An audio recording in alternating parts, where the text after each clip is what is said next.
So yan, meron tayong home service ngayon sa Geely. Maglalagay kami ng roof truck sa taas. So ito siya, yan. Nalagyan namin ng roof truck sa taas. Naka-panoramic na rin yan. Nalagyan namin yung clipboard. So ilalagyan namin yung board na yan.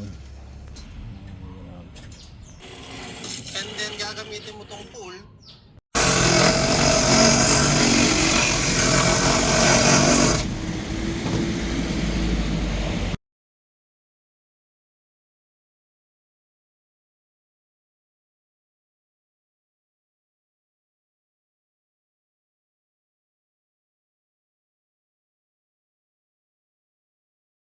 So ngayon itatry natin, bubuksan natin likod kung tatama. Mga pa kasi naka-sentro talaga yan. So yan, check natin. Ayan. Ayan. So all goods tayo. May kitang may gap sa gitna. Ayan. So hindi siya tumatama.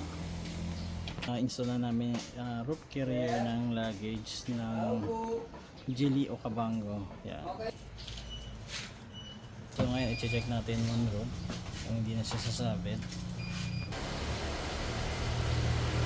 Ayan na siya.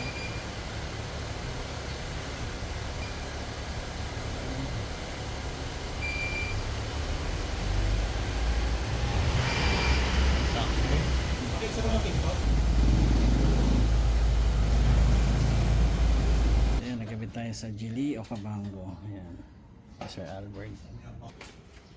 Ito yan sa KMM Power Hub.